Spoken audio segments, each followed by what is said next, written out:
Well, I mean, if I'm not mistaken, and God knows that's happened before, I'm pretty sure, everybody, we got a Friday on our hands. Finish strong Friday. We're here. We're free. It's America. Good things are happening. We got a whole slate of NFL playoff games for the weekend that you may not trust. By the way, we're going to get into that. I officially think the NFL has reached a breaking point with its trust issue because gambling, online gambling especially, is such a huge, huge industry right now. There are a lot of people now coming out, broadcasters, NFL people, current NFL people, coming out saying that they don't trust the game because of the way it's called. More on that. More importantly, though, obviously the biggest stories of the day and what's going on in society right now are the criminally deported. It's not grammatically correct, but I like it, so I'm going to go with it. And the way that this is being reported through major mainstream networks and local in these cities where this is happening, like in Boston and Chicago, is so just egregiously deceptive. It's like they're telling a completely different story, but we'll have some of the details on what's going on with some of the ICE raids so far, because they're into the hundreds so far with this, and they've only just begun. We'll talk about that as well as President Trump.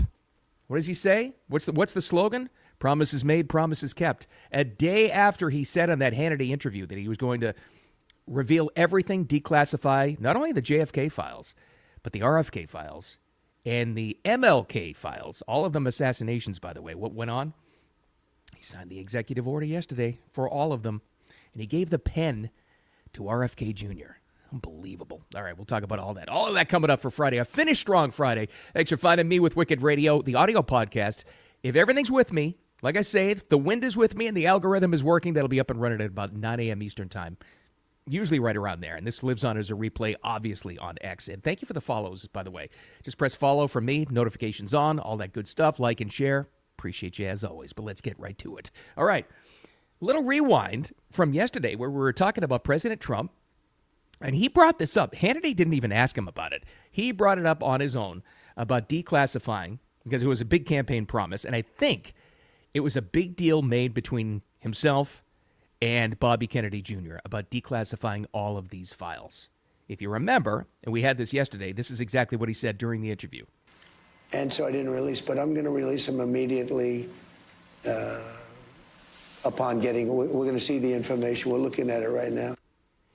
Looking at it, and apparently looked at it overnight, and sure enough, what happened yesterday? Declassified, signed. And I like the way they do it because they have the, first few days as he's signing all these executive orders, and this will still go on. He's got the stack of whatever the order is right there on the desk. And I don't think it's his chief of staff. Who is announcing what's exactly happening? But I love it because he explains out loud, publicly declaring exactly what the executive order being signed is. And I love that. It's a little bit long, but you got to listen to the end because at the end of it, he does something very special, but he explains it as they go along here. Here's what happened just yesterday. Lastly, sir, we have an executive order ordering the declassification of files relating to the assassinations of President John F. Kennedy, Senator Robert F. Kennedy, and the Reverend Dr. Martin Luther King Jr. That's a big one. A lot of people are waiting for this for years, for decades. Okay, now he signs it. Now listen what happens. And everything will be revealed. Here's the pen. Okay. Give that to RFK Jr. Yes, sir. Turns to the aide, to the guy making the announcement. I need to find out exactly which one that is. But he takes the pen that he signs the executive order with, and it's kind of like a ceremonial thing. It's a big deal. With all of those executive orders signed, you get a pen. It's a big keepsake, and, it's history. Turns around to him, and he says, give this to RFK. Something that the Kennedy family has wanted for years, to get those files declassified. That was a special moment. It was really cool. Promises made, promises kept. Even if you don't like the guy, he follows through and does what he says he's going to do. Now, okay, for the rest of us, what happens now? We're going to get everything? All going to be revealed? Yeah. And no. All is going to be revealed that wasn't taken away. That's my take. And I hope I'm wrong, like we said yesterday. And I spent a good amount of time yesterday talking about this. We're ready for the truth. And we want the truth. Obviously, we're ready for it. We need it. So you can heal, move forward, and create trust with our intelligence community again, right? Are we going to get it? Well, here's the problem. All is going to be revealed, like the president said, but how much has been taken away? Are we going to get everything? There's a lot of people who are saying we're going to be really disappointed with this.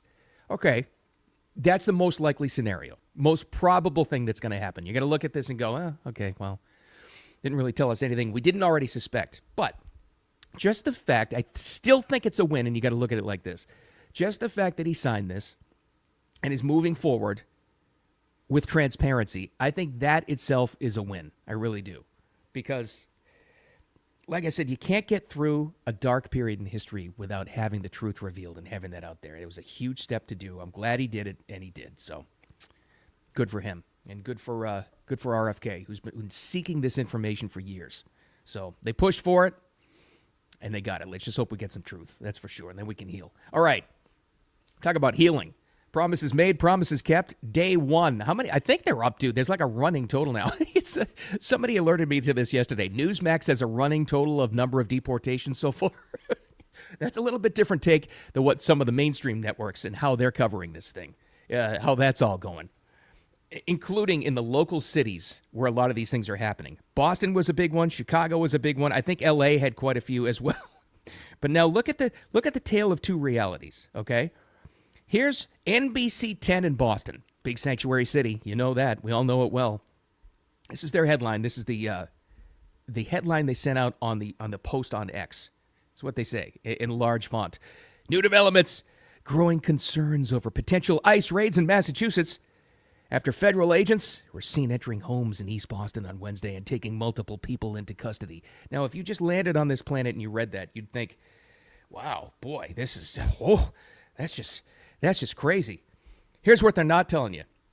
And here's what the governor there in Massachusetts, her name is Maura Healey. Here's what she's been supporting and protecting so far. Here's what's been rounded up so far. And we're just talking about Boston. Many other cities involved, entire nation involved here with these ICE raids of criminals who shouldn't have been here. Here's what they took out so far, and they've only just begun. A Salvadorian rapist, a Haitian gang member with 17 convictions, more on him in just a second, an MS-13 member facing gun charges, a Brazilian wanted for armed robbery, a Dominican charged with assault with a deadly weapon and heroin trafficking. This is what was being protected. And this is what they're saying, growing concerns as ICE raids continue in Massachusetts. And again, we're just talking about Boston and just the first couple of days of this happening here. How about the Haitian guy with 17 convictions? You want to hear about him? Want to meet this character? Here's what he was saying to this very concerned press in the city of Boston, the local news outlets who are trying to protect this character and his rights. Yeah, okay, listen to what he says. And then in this, you're going to hear, this is actually a Fox News report, as they describe what he's been all about. Here's our Haitian bro who got rounded up by ICE yesterday because the sanctuary city thing won't protect him anymore. I'm not going back to Haiti. One of those threats is this illegal alien from Haiti. ICE says he's a gang member with 17 criminal convictions in recent years. Okay. Trump, you feel me? Yo, Biden forever, bro. Thank Obama for everything that he did for me, bro. Well, if that doesn't say it all. It's such a perfect soundbite because he mentions everybody that got him here and then protected him with the sanctuary cities. 17 convictions. Ignored and protected before. All right, well, there you go. Well, guess what?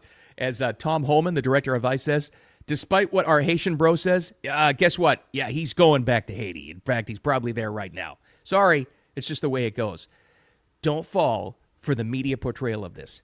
I'll go back to the headline from NBC Boston. Growing concerns as ICE raids are happening in the city of Boston. You would think that they're taking, children out of cribs, for God's sakes. No, they are the criminally convicted, and nobody should be shedding any tears for these folks. Now, that's not just Boston. Let's go to Chicago for a second. Very similar to the news coverage that they had in Boston. Very similar. I mean, it's almost like a copycat headline. Growing concerns as residents are taking from their homes. Residents? They're criminals that weren't convicted. And some of them were even deported before, but they were allowed to come back in. But you're painting them as innocent residents? Well, they are, mainly because of this, because they're politicians, just like in Massachusetts. Here's a Chicago alderman who was talking to the local news about their situation just yesterday. Here's what he says. And this is not going to intimidate us. We are working to reinforce our laws to protect our neighbors from a real, in my opinion, dictatorial way of conducting business in the White House. Dictatorial. Okay. Removing criminals, threats to your community out of there, but it's a dictatorial. And what he was talking about there was this isn't going to intimidate us. They're going to double down and protect their laws. He's talking about the sanctuary city status where this was allowed to happen. Don't buy it. It's just like, it's that trick you always use when you're dealing with like what you filter in and what you filter out with the news media.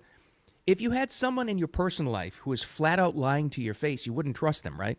Well, treat this lying news media just like it's a lying person at work.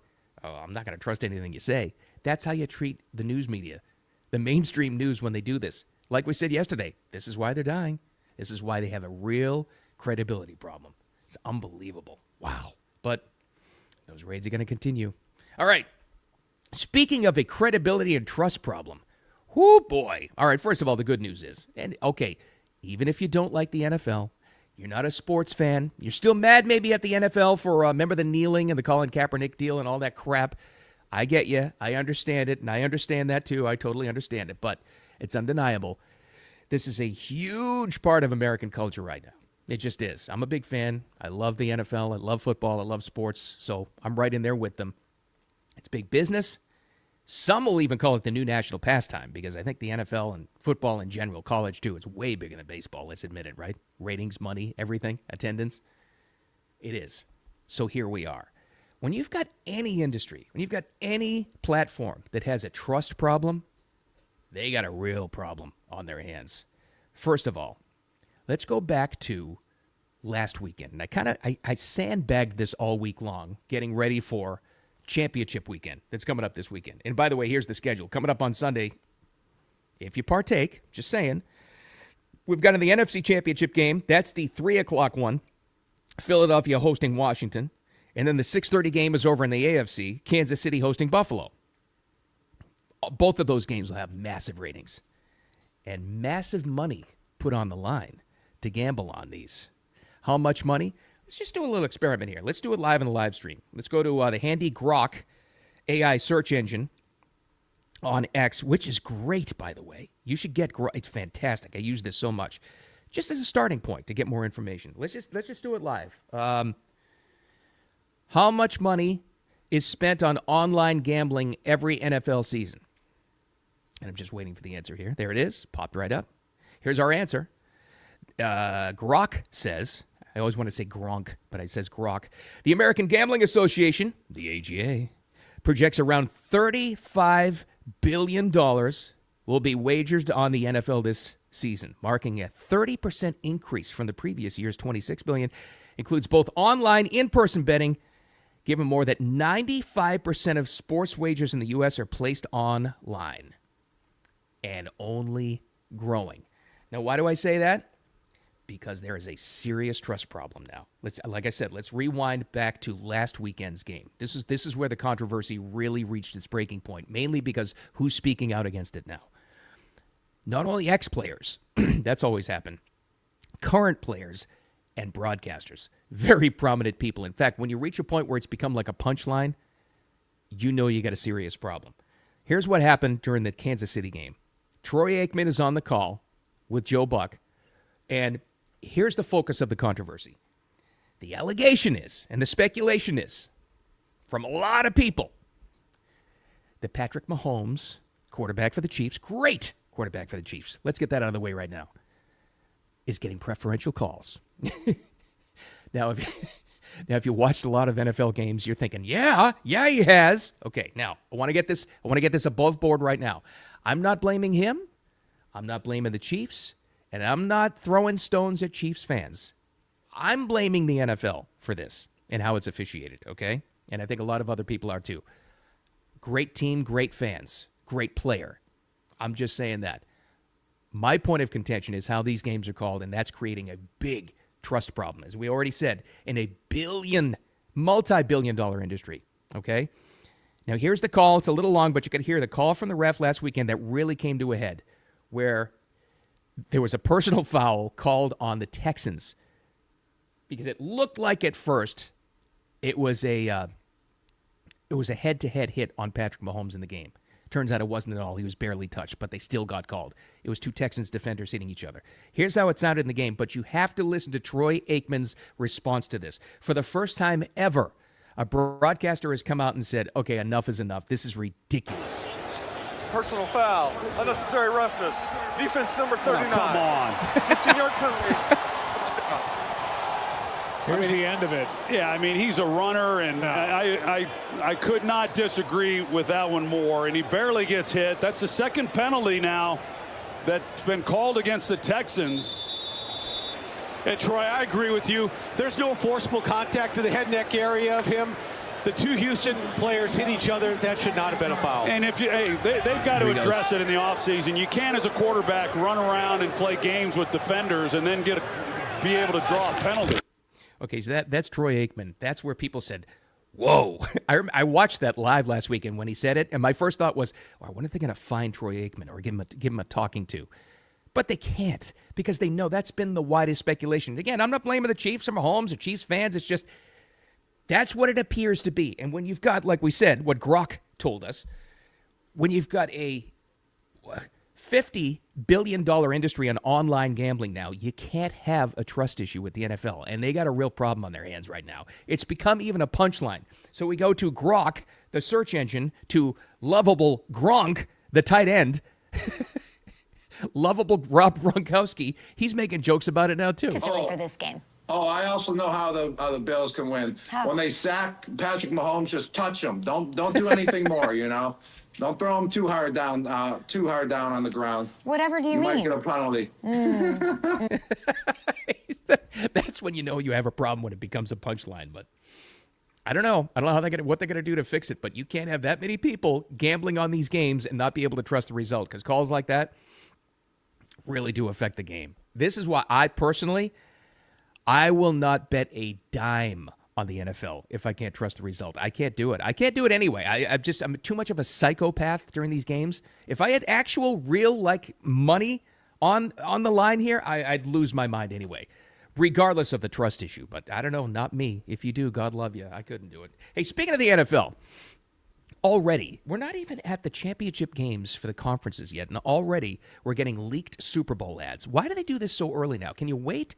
Really? Can you just wait until we watch the Super Bowl?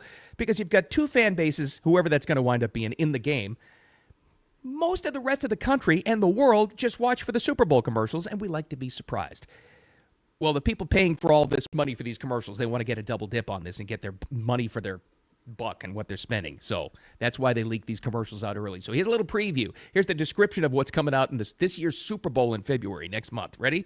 And by the way, how much are they spending? Here's the price this year. Fox, who has the game, is charging $7 million for a 30-second Super Bowl ad. Now, some of these companies spend they'll buy a 1.5 or 2-minute ads. So you can imagine the money that's on the line. That's why they're getting this out. All right, little previews. What's coming out? Chris Hemsworth and Chris Pratt will be in an ad promoting Meta's Ray-Ban glasses. Ugh, okay. Doja Cat, already trying to photobomb her way into this year's Taco Bell ad. Okay. Post Malone and Shane Gillis, great comedian, they're going to make a "Come On," the new "What's Up" in this year's Bud Light ad.